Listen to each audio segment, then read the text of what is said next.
tentunya antusias sekali untuk membahas tema yang sangat menarik pada malam hari ini, yaitu satu data untuk kemajuan pembangunan. Ya, saudara, bicara mengenai pembangunan, terutama di era digital saat ini, tentunya erat kaitannya dengan percepatan transformasi digital pada SPBE melalui kebijakan Satu Data Indonesia. Dan kita bisa lihat sama-sama juga sebuah artikel yang berjudul Presiden Jokowi tanda tangani Perpres nomor 39/2019 tentang Satu Data Indonesia. Dengan pertimbangan bahwa untuk memperoleh data yang akurat, mutakhir, terpadu, dapat dipertanggungjawabkan, mudah diakses dan dibagi pakaikan, diperlukan perbaikan tata kelola data yang dihasilkan oleh pemerintah melalui penyelenggaraan Satu Data Indonesia. Pemerintah memandang perlu adanya ketentuan yang mengatur mengenai Satu Data Indonesia. Atas pertimbangan tersebut, pada tanggal 12 Juni 2019, Presiden Joko Widodo telah menandatangani Peraturan Presiden nomor 39 tahun 2019 tentang Satu Data Indonesia. Dan untuk membahas tema kita hari ini, tentunya saya juga tidak sendirian. Sudah akan hadir ke studio narasumber yang begitu luar biasa, yaitu Profesor Widodo Muktio selaku staf ahli Menkominfo bidang komunikasi dan media massa. Selamat malam, Prof. Silahkan duduk. Apa kabar? Halo, ya. Malam tahun baru kita merayakannya di sini ya. Oke. Baik, ini menarik sekali nih, Satu Data Indonesia untuk kemajuan pembangunan. Baik, ini kan bisa dikatakan sudah 4 tahun ya sejak diluncurkannya Perpres Satu Data Indonesia oleh Presiden Jokowi. Bagaimana Anda melihat efektivitas dari Perpres Satu Data ini dengan kondisi saat ini? Bisa diberikan gambarannya, Pak? Ya, sebetulnya ini perencanaan sudah panjang ya. Sejak bahkan kalau kita flashback ke belakang sebentar, saat Presiden Joko Widodo periode yang pertama itu yang dikunjungi Silicon Valley. Artinya hal-hal yang berbau teknologi dan teknologi digital sudah mulai dijadikan modal untuk membangun bangsa Indonesia. Dan sampai pada adanya Perpres tentang SPBE kan ya, sistem pemerintahan berbasis elektronik. Itu menjadi hal yang sangat penting karena di dalam pembangunan bangsa dan teknologi tumbuh dengan cepatnya, itu kita punya 3 hal yang harus kita kerjakan bersama-sama. Yang pertama adalah bagaimana kita melayani masyarakat dengan teknologi digital, e-gov ya, electronic government. Dan tidak cukup begitu karena konsumennya juga harus dipintarkan dengan digital, sehingga harus di era masyarakat informasi ini kita menjadi e-society. Masyarakatnya juga harus ngeklop dengan digital. Dan ini butuh panjang sekali karena kita ini kan negara kepulauan, jumlah penduduknya banyak. Kebudayaannya juga beragam begitu ya, kebiasaannya juga beragam. Jadi di Kominfo ini punya tugas juga untuk bisa memintarkan talenta digital masyarakat. Dan 2 hal ini yang dampak interaksi yang sangat dinamis, yang konstruktif akan melahirkan ekonomi digital. Dan ekonomi digital itu menjadi sebuah konsep yang adanya lompatan pendapatan, lompatan manfaat, dan itu akan dirasakan bagi pertumbuhan ekonomi masyarakat Indonesia. Itu hal yang saya kira terus berproses dan membutuhkan kerja semua lini, karena kan ujiannya banyak. Misalkan saya ambil contoh, Mbak Widi, bagaimana masyarakat itu dipintarkan tetapi tidak hanya skillnya saja, tidak hanya bisa mengoperasikan, tetapi juga harus punya pemahaman etika, sehingga digital etik ini juga harus dipahamkan pada masyarakat kita supaya produk yang dihasilkan dengan label netizen itu produk yang nilainya etikanya baik. Dan yang lain juga persoalan yang sering muncul adalah keamanan datanya. Itu dia. Jadi masyarakat juga disadarkan bagaimana supaya kalau dia berselancar di dunia digital itu bisa aman. Itu pun juga perlu diedukasi kan. Dan yang tidak kalah pentingnya itu menjadi habituasi, pembiasaan, dan menjadi budaya. Jadi budaya masyarakat Indonesia juga harus berbasis pada digital. Makanya sekarang ini kalau kita sering melihat kompetensi itu ada yang disebut dengan digital quotient ya, kompetensi masyarakat yang bisa mengambil era digital ini dengan baik. Nah, pemerintah tadi yang ditanyakan bahwa kita dari SPBE itu sudah mulai melakukan penyelenggaraan data center di masing-masing kementerian lembaga. Dan kemudian data center itu di nasional, jadi PDN ya, pusat data nasional. Dan itu adalah sebetulnya konsolidasi data sehingga data yang masih berada di masing-masing kementerian lembaga itu harus dikonsolidasi, harus diintegrasikan. Bahkan ada lagi yang terakhir nih, peraturan Menkominfo tahun 2023 nomor 1 itu adalah bagaimana interoperabilitasnya terhadap data itu. Jadi jalannya itu nyambung antara data dari kementerian lembaga A ke B ke C dan sampai daerah juga begitu ya. Jadi itu secara teknis juga dibuat kebijakan oleh Menkominfo dengan Permen Kominfo nomor 1 2023. Artinya dari 2018 kita punya SPBE, kemudian 2019 kita punya Satu Data Indonesia, 2023 kita tingkatkan lagi bagaimana interoperability-nya itu adalah sebuah proses yang menuju Satu Data Indonesia, dan diharapkan ini tentu akan menjadi lompatan bagi pembangunan Indonesia. Baik, bicara mengenai Pusat Data Nasional, tentunya ini kan ada pengumpulan data dari semua sumber ya, dari manapun. Dan kalau dalam waktu dekat ini data apa saja sih yang diharapkan Bapak untuk bisa terkumpul dalam waktu dekat? Karena mungkin butuh waktu yang sangat panjang untuk mengumpulkan data dari segala macam sumber. Nah, sebetulnya ini juga kalau kita lihat agak ke belakang kemarin ada COVID itu ya, menarik sekali. Justru disitulah akhirnya data tentang kesehatan menjadi penting ya. Iya, betul. Dan itu akselerasinya kelihatan sekali, karena setiap hari harus bisa diketahui se-Indonesia itu data yang kena sakit sampai meninggal. Dan itu awalnya tidak ada perencanaan kesehatan dulu, enggak, tetapi kita karena situasinya waktu itu dipaksa untuk melangkah begitu ya Pak. Dan Pak Presiden juga mengingatkan kan bahwa kebijakan yang diambil di era COVID kemarin adalah berbasis scientific, artinya ilmiah, dan itu basisnya data lagi. Jadi di era sekarang ini tidak ada 1 ini, 2 ini, 3 ini, tapi sebetulnya semua data itu diharapkan nanti akan terintegrasi di dalam Pusat Data Nasional. Oke, itu dalam waktu dekat. Lalu bagaimana dengan jangka panjangnya? Targetnya seperti apa? Ya, semua data yang ada di pemerintahan harus bisa diakses oleh sesama kementerian lembaga dan juga oleh masyarakat. Artinya kalau kita sudah bicara data dan kita punya konsep big data, nah big data itu isinya ya semua data itu bisa terintegrasi menjadi satu data, dan itu bisa diolah, disimpan, diolah, kemudian didistribusi kepada semua masyarakat, dan masyarakat juga bisa mengakses itu. Jadi keutuhan data, kelengkapan data itu kalau sekarang ini kan kalau di undang-undang yang lain ya, keterbukaan informasi publik itu kan memang hal yang disembunyikan itu sekarang harus makin kecil, yang harus dibuka ya, dan itu Pak? Menjadi ada amanat undang-undang juga. Jadi memang ini satu sama lain keterbukaan, termasuk ini Mbak Widi, bagaimana tentang keamanan ya, gitu ya. Nah, keamanan juga penting, karena keamanan itu BSSN ya. Dan BSSN sudah membuat regulasi bagaimana manajemen keamanannya, bagaimana kemudian kita ada tata kelola supaya data yang sudah ada di PDN itu aman.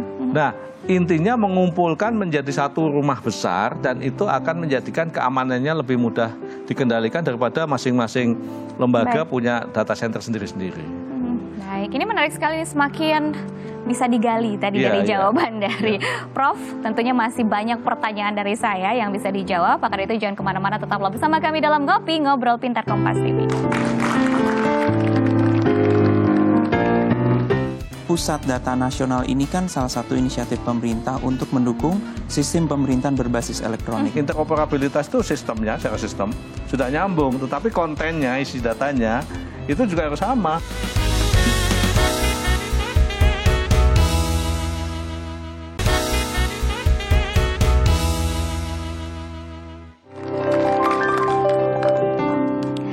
Bersama kami dalam Ngopi Ngobrol Pintar Kompas TV, dan tentunya masih membahas tema Satu Data untuk Kemajuan Pembangunan bersama saya Widi Dwinanda dan juga bersama Prof. Widodo. Kita akan lanjutkan perbincangan yang semakin menarik ya, mengenai Pusat Data Nasional sebagai bagian dari sistem pemerintahan berbasis elektronik ini.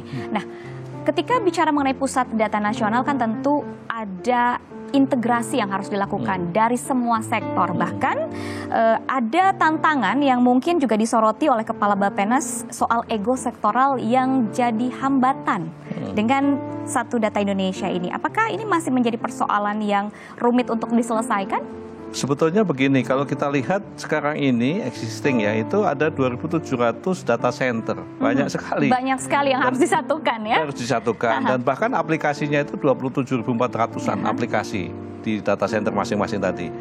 Ini harus dijadikan sebagai satu data dan ini membutuhkan komitmen dan penyamaan persepsi. Kenapa?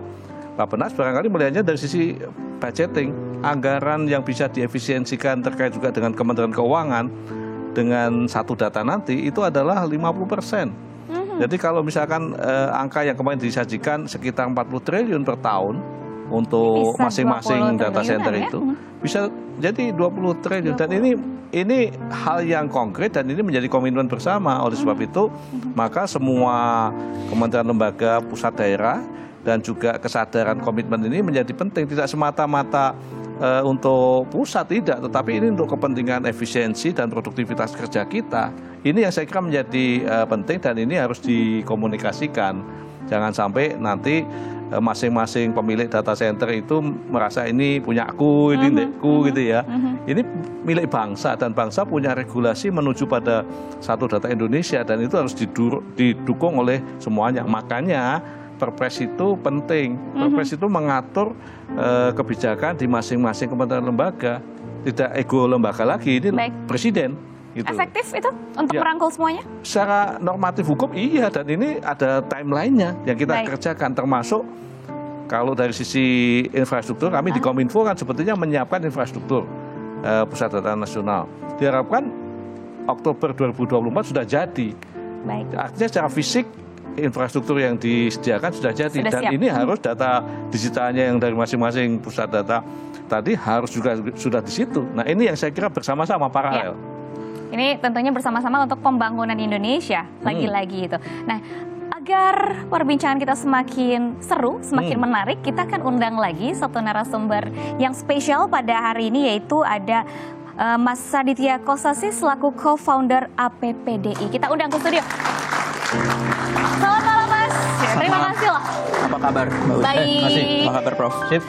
Wah ini menarik nih. Tadi sudah disebutkan mungkin tadi sedikit sudah menguping ya perbincangan kita bahwa ternyata kita kan dalam strategi pusat data nasional begitu, tetapi kenyataan di lapangannya pusat datanya kok banyak sekali begitu. Ada yang punya pusat data masing-masing dan juga aplikasinya juga bahkan sampai tadi 27.000 lebih. Nah, melihat hal ini bagaimana? Bentuk kekhawatirankah atau ada solusi sebenarnya bisa menjadi suatu kesatuan yang utuh sebenarnya?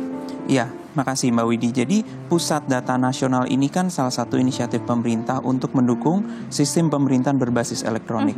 Kenapa ini didorong? Karena kedepannya pemerintah harus lebih cepat mengambil keputusan dan juga keputusan yang tepat. Nah ini tentunya juga terkait dengan inisiatif Satu Data Indonesia. Nah jika masih ada ego sektoral seperti ini dikhawatirkan bisa mempengaruhi pengambilan keputusan. Contohnya, misalkan dalam membuat keputusan membuka keran impor beras gitu. Apakah kita sudah memiliki data yang akurat dan juga sinkron antara pusat dan daerah mengenai data permintaan dan juga data cadangan beras? Jika datanya tidak akurat dan tidak sinkron, apa akibatnya? Ini akibatnya juga bisa merugikan petani karena mempengaruhi harga beras di pasaran. Contoh lainnya yang juga menjadi concern dari Pak Presiden adalah penyaluran bantuan. Dalam hal darurat seperti COVID kemarin, bantuan harus disalurkan segera dan tepat sasaran. Jika data yang kita miliki tidak sinkron satu sama lain antara pusat dan daerah, ini dikhawatirkan penyaluran bantuannya bisa tidak tepat sasaran dan juga lambat. Oleh karena itu, saya rasa ini saling mendukung antara kebijakan Satu Data Indonesia dan juga tersedianya Pusat Data Nasional yang bisa diakses oleh pusat dan daerah, sehingga terjadi sinkronisasi antara data yang ada di pusat dan daerah dan juga ini dipastikan bisa diakses oleh pemerintah pusat dalam pengambilan kebijakan yang penting. Oke, sinkronisasi nih Prof. Ini juga hal yang harus di-bold ketika bicara mengenai Pusat Data Nasional. Sebagai kementerian yang sering mengambil kebijakan, bagaimana Anda melihat ketidaksinkronan data ini? Apakah pernah mengalaminya juga? Sebetulnya bukan tidak sinkron, tapi belum, karena ini proses, pendekatannya kan pendekatan proses. Dan yang tidak kalah pentingnya tadi akan punya impact tidak sekedar buat pemerintah, buat masyarakat, nanti kualitas pelayanan publiknya itu juga akan meningkat. Jadi memudahkan masyarakat juga. Jadi komitmennya sama, tujuannya sama.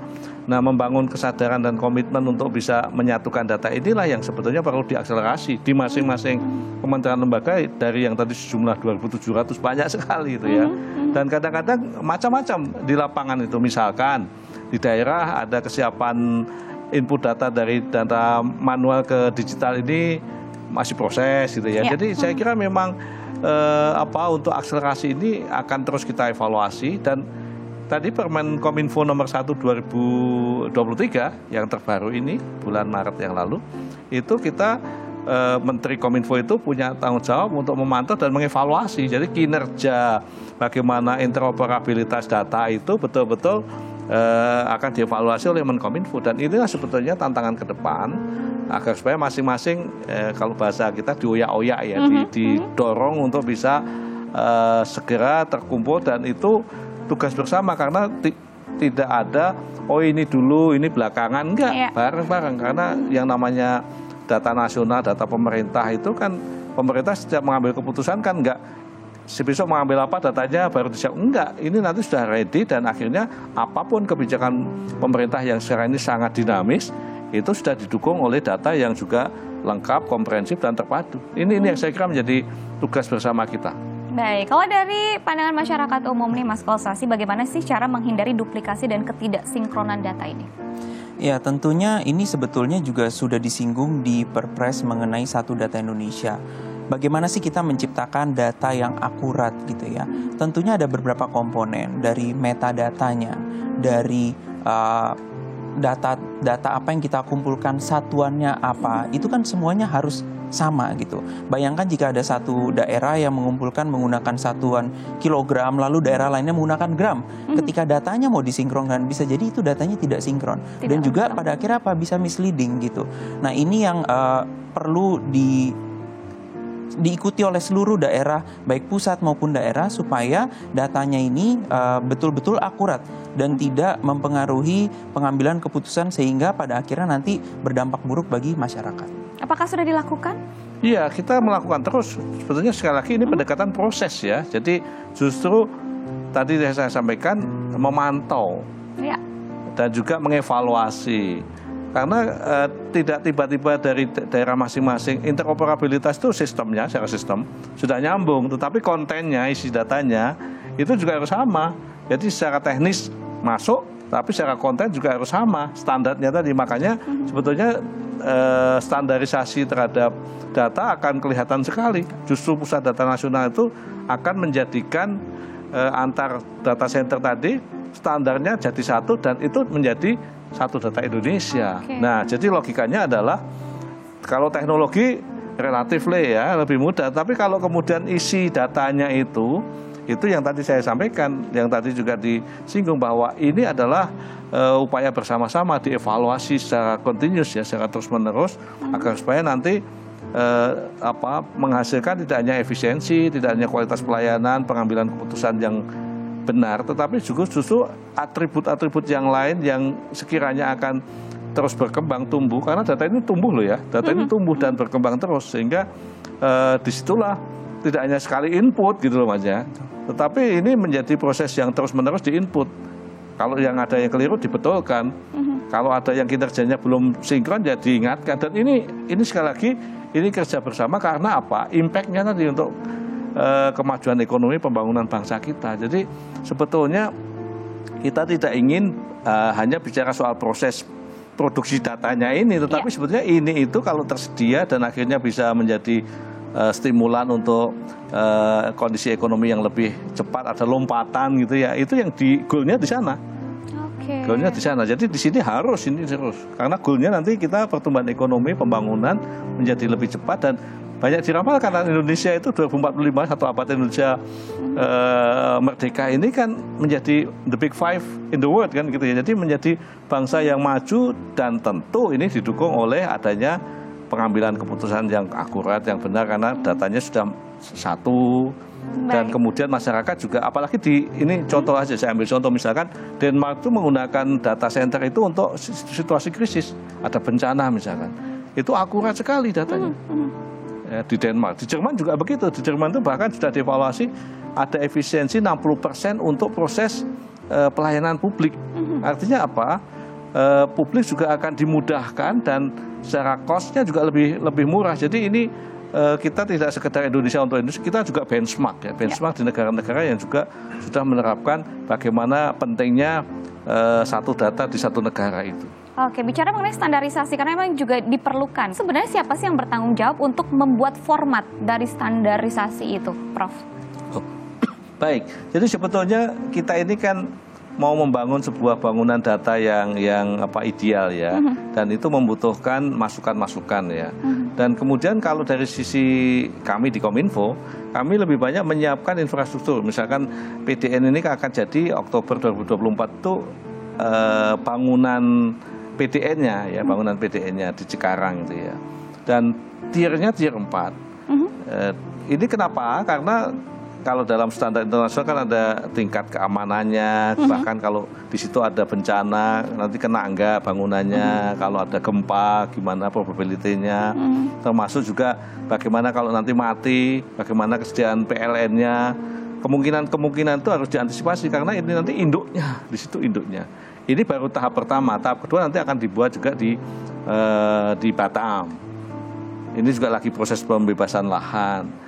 Nanti juga akan di IKN, ada pusat data nasional di IKN. Jadi memang ini sesuatu yang kemudian harus dibuat mekanisme standarisasi. Bahkan kalau dikatakan ini untuk catatan kita, proses kita akan harus diakselerasi karena dari 2.700 data pusat data itu yang tersertifikasi baru 3%, Mbak. Oh. Jadi masih kita masing-masing saja tersertifikasi masih rendah. Nah, nanti kalau kita buat standar, kan ada sertifikasi.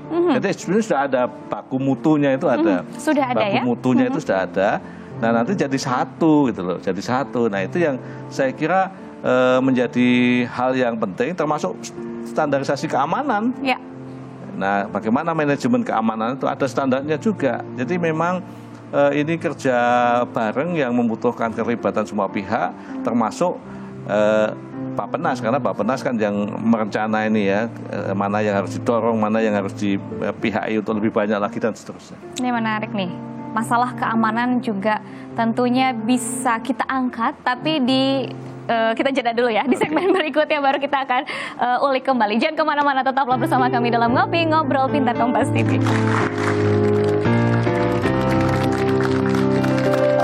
Tapi yang di sektor publik ini harus kita dukung. Kenapa? Karena data kita itu banyak di sektor publik juga. Kita mesti akan melibatkan swasta untuk menjadi mitra bersama-sama.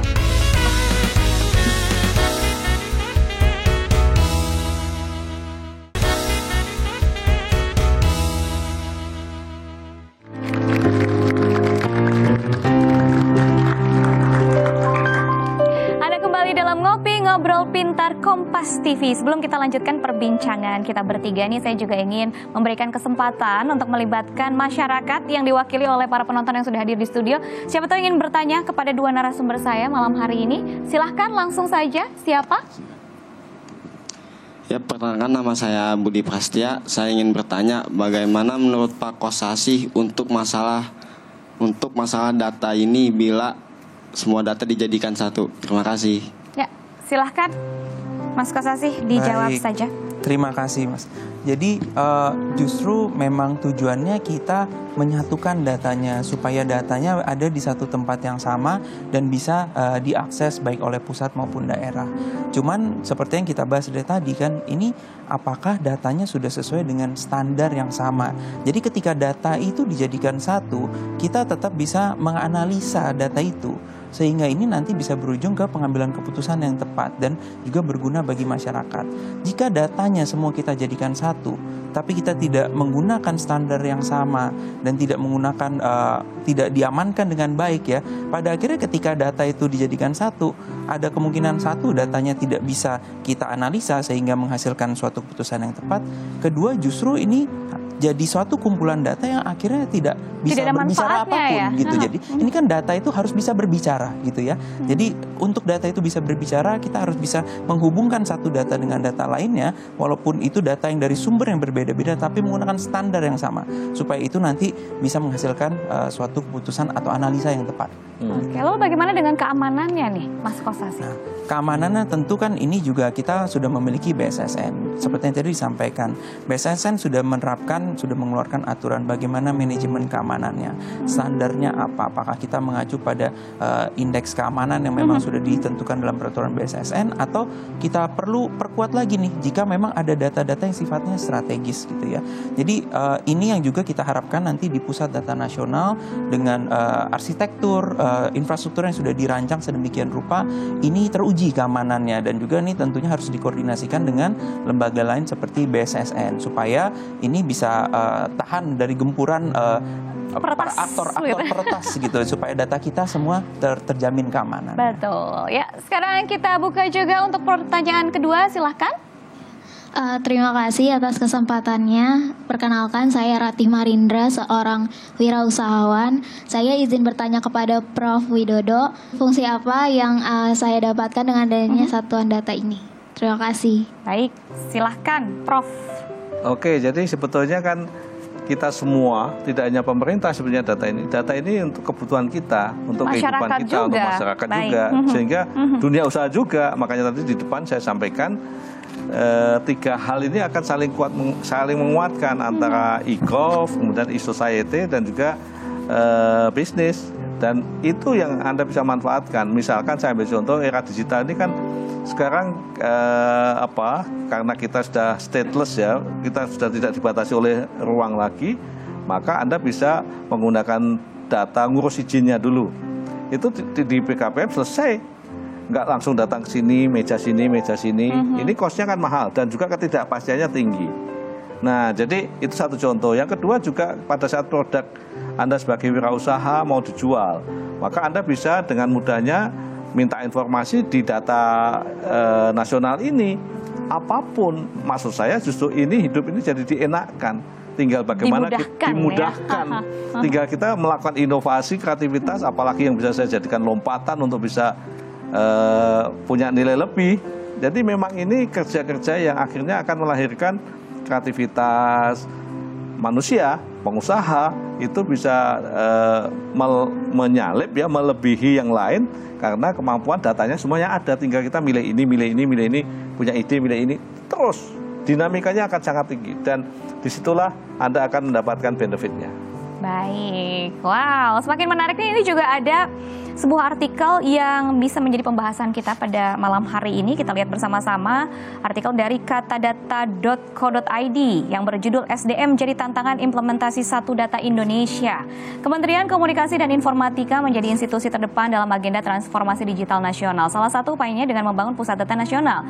Pentingnya pembangunan pusat data di Indonesia untuk mengintegrasikan dan menyinkronkan data seluruh kementerian dan lembaga sudah diinstruksikan oleh Presiden Joko Widodo pada Februari 2020 silam. Namun demikian, selama program ini berjalan, pengembangan dan penyempurnaan layanan pusat PDN masih diperlukan. Selain kendala dari sisi penyedia layanan, kapabilitas dan kesiapan sumber daya manusia dalam melakukan migrasi juga masih terjadi. Nah, ini juga sudah dilihat dari artikel. Dan bagaimana menurut Prof, apa saja kesulitan yang sebenarnya dihadapi dalam mewujudkan satu data Indonesia ini secara real gitu? Sebetulnya ini adalah kesiapan SDM ya. Di Kominfo juga sekarang ini sedang digencarkan ada pelatihan level paling atas. Level paling atas itu pelatihan untuk pimpinan, Digital Leadership Academy. Supaya apa? Supaya ada kesadaran, karena biasanya kalau sudah level eselon 2 itu ya, eselon 1 ini kan sudah baby boomers ya. Nah, itu pun juga dilatih oleh kami untuk bisa aware terhadap pentingnya data. Kata Pak Presiden kan data itu new oil gitu ya. Jadi data itu betul-betul harus dijadikan sebagai hal yang penting, prioritas untuk diproses, untuk dijadikan hal penting. Termasuk di medalnya ada digital leadership untuk mahasiswa-mahasiswa, untuk guru. Literasi digital yang memang ini paling bawah. Ya? Gerakan nasional literasi digital. Ini jutaan orang dilatih, dipahamkan itu. Makanya sebetulnya secara survei juga disebutkan Indonesia itu harus setiap tahun ada 600.000 punya talenta digital baru. Dan ini sekali lagi bukan kerja satu kementerian, ini bahkan partisipasi. Kalau kita lihat di negara-negara yang lainnya melibatkan NGO, melibatkan organisasi kemasyarakatan untuk bisa kita aware. Nah, bagi pemerintah ini tentu setelah pimpinannya tadi ya di akademik tadi paham, dia mesti punya komitmen untuk bisa meningkatkan kompetensi dan juga kualitas dan kuantitas SDM untuk bisa input ini. Karena ini continuous ya, ini continuous. Dan ini membutuhkan proses juga kan, belajar nggak bisa, sekarang belajar besok sudah bisa kan, nggak bisa. Jadi ini akselerasinya harus dilakukan oleh semua KL. Ini hanya lintas kementerian saja atau memang juga ada keterlibatan dari pihak swasta? Oh bisa, kalau kita sudah bicara soal cloud, cloud itu bisa nanti partisipasi mitra yang bisa pemerintah itu kan yang sifatnya public ya, public data ya, dan sangat dilibatkan swasta. Data ini kan luas sekali, banyak sekali ya. Tidak mungkin pemerintah sendirian. Kita mesti akan melibatkan swasta untuk menjadi mitra bersama-sama. Tentu saja ada kehati-hatian, ada standar-standar yang dipenuhi supaya yang tadi disampaikan Pak Kosasi bahwa interoperabilitas itu tidak sekedar sama angkanya, tetapi kualitasnya sama juga, keamanannya gitu ya. Jadi dalam prakteknya kadang-kadang kita merasa oh enak ya gini ya, tetapi bisa enak begini itu membutuhkan background berbagai resource yang harus diperhatikan, termasuk di dalamnya tadi disampaikan adalah SDM-nya yang berkualitas. Karena salah input ya, habis in, habis out gitu ya. Kan dalam data kan begitu. Nah ini yang saya kira menjadi komitmen kita semua. Makanya kalau kita lihat pada Menkominfo 1 2023 itu, interoperabilitas itu sebetulnya adalah harus bisa menjadikan satu data Indonesia itu running well dan bisa memenuhi kebutuhan pelayanan publik yang lebih baik. Oke, lalu bagaimana nih Mas Kosasi, Anda melihat kemajuan pengelolaan data di Indonesia baik di pusat maupun daerah, apakah sudah mendekati standar?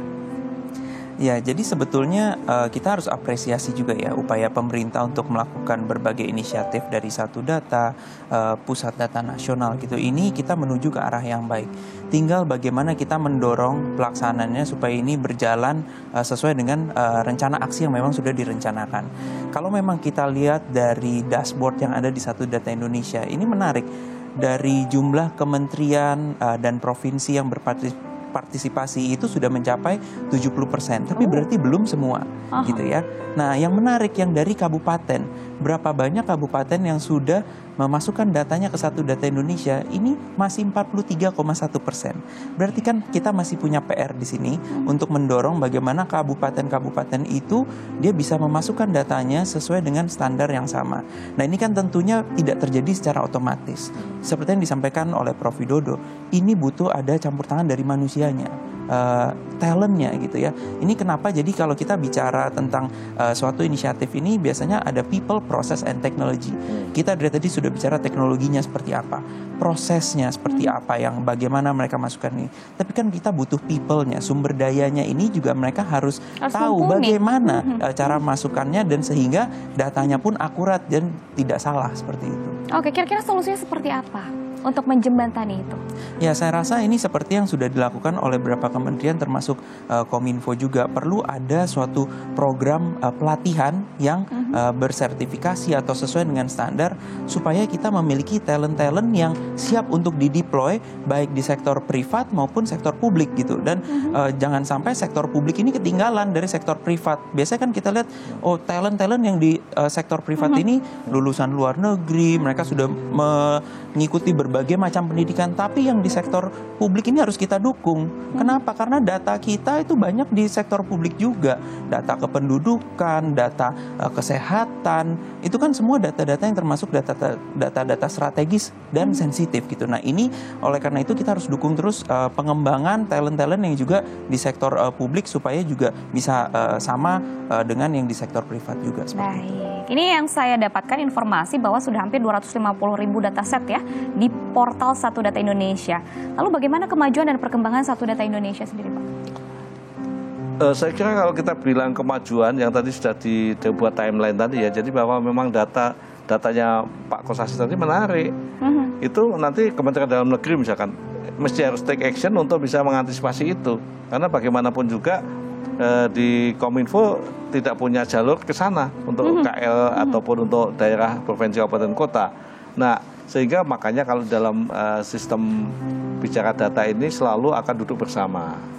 Dan nanti yang dianalisis seperti apa dan yang bertanggung jawab mengeksekusi siapa. Dinamis sekali.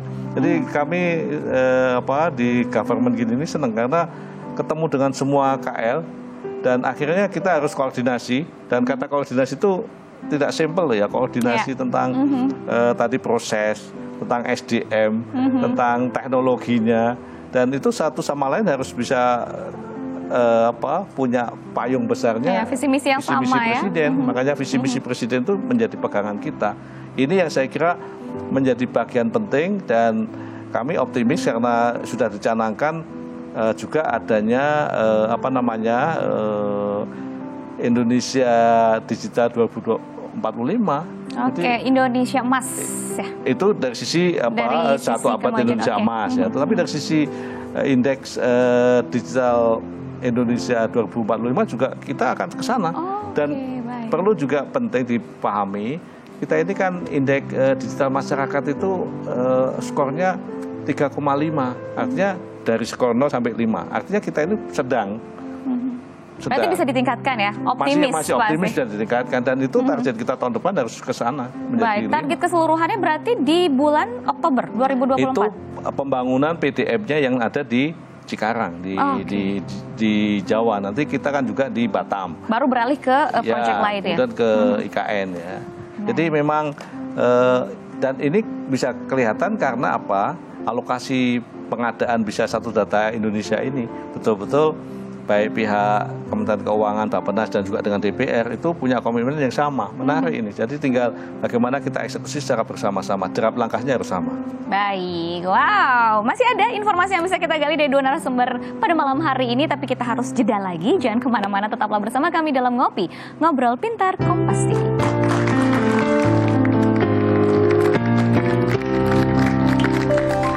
Mari kita membangun optimisme bersama, buang jauh kata-kata yang negatif itu. Tapi yang juga penting di sini adalah satu data Indonesia itu sendiri. Itu ya, di sini kan kita sudah tahu Bappenas yang mendorong ini bekerja sama dengan kementerian lembaga lainnya melalui suatu forum namanya Forum Satu Data Indonesia.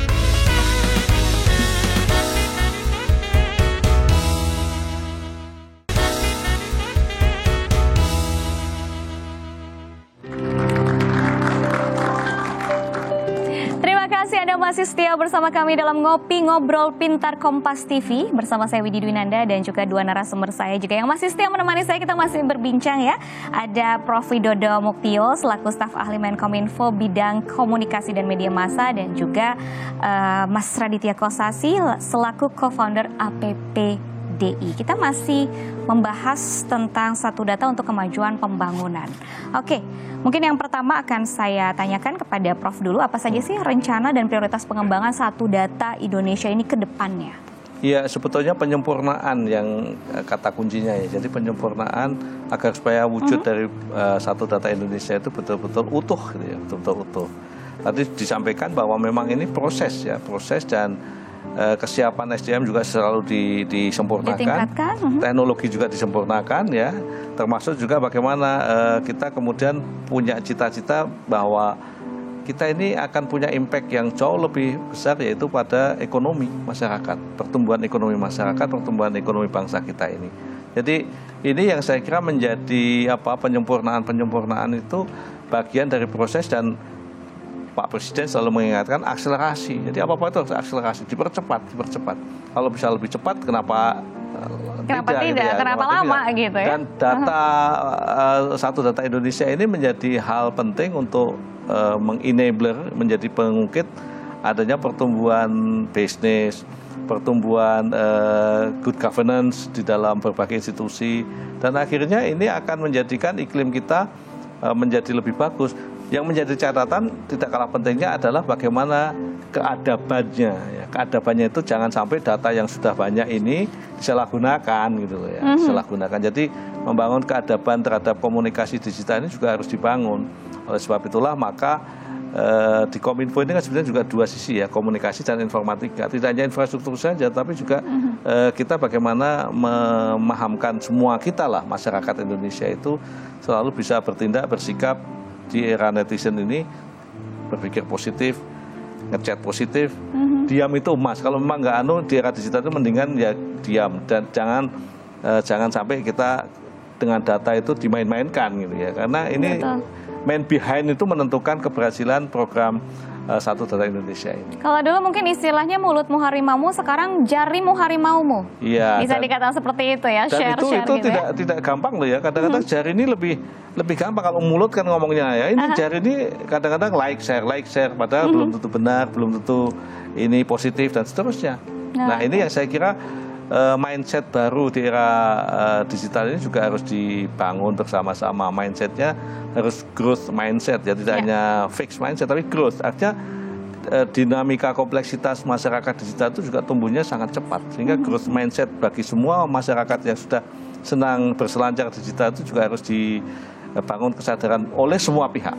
Ya, bukan hanya pemerintah saja yang bertanggung jawab, tetapi juga masyarakat, bahkan diri sendiri nih, kita harus sadar bahwa era digital itu begitu mudah informasi didapatkan, tetapi mungkin sangat minim ya untuk bisa sadar bahwa informasi ini jangan-jangan yang sebenarnya kita share adalah data pribadi kita. Itu kesadaran itu yang mungkin harus ditingkatkan. Lalu kepada Mas Kosasi, apa sih saran dan rekomendasi Anda untuk pengelolaan data di Indonesia, khususnya PDN?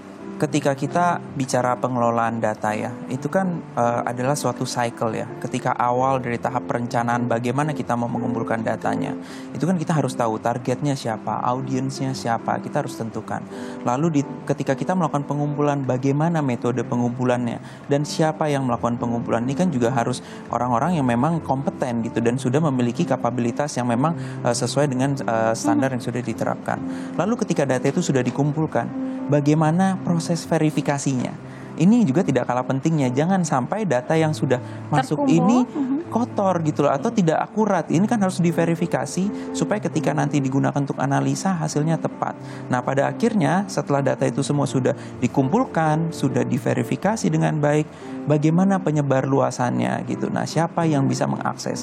Nah, ini kan aktor yang terlibat cukup banyak, dari Sekretariat Satu Data Indonesia yang menjalankan program Satu Data ini, lalu dari wali datanya siapa, lalu produsen datanya siapa. Itu semua memiliki peran masing-masing, termasuk dari infrastruktur yang memang disediakan oleh pemerintah, termasuk melalui Pusat Data Nasional. Nah, ini harus saling mendukung satu sama lain supaya interoperabilitas yang tadi dicita-citakan itu betul-betul tercapai gitu. Karena jika satu saja itu tidak berfungsi dengan baik atau tidak mengikuti standar yang memang sudah diterapkan, ini bisa mengganggu jalannya memang atau kapan kita bisa mencapai tujuan terciptanya Satu Data Indonesia yang memang memiliki data-data yang akurat, data-data yang memang tepat guna dan juga sesuai dengan standar yang diterapkan. Jadi semua aktor memiliki peran serta di situ. Baik, jika sudah kondisinya ideal begitu ya, datanya sudah terverifikasi dengan baik, lalu juga tata kelolanya juga ekosistemnya sudah baik, kira-kira potensi apa yang bisa terbuka?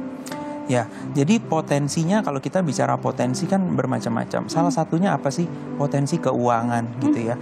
Tentunya kan kita ada penerimaan pajak, ada PNBP juga. Nah, ini kan data-data yang ada di Satu Data ini termasuk data-data perizinan. Bagaimana kita memastikan izin-izinnya itu memang sudah tepat dan kita tahu siapa pemilik izinnya, korporasi yang mana, apakah mereka sudah melakukan pembayaran pajak, PNBP-nya. Dan juga yang paling penting juga jangan sampai adanya tumpang tindih izin. Ini kan yang masih suka terjadi.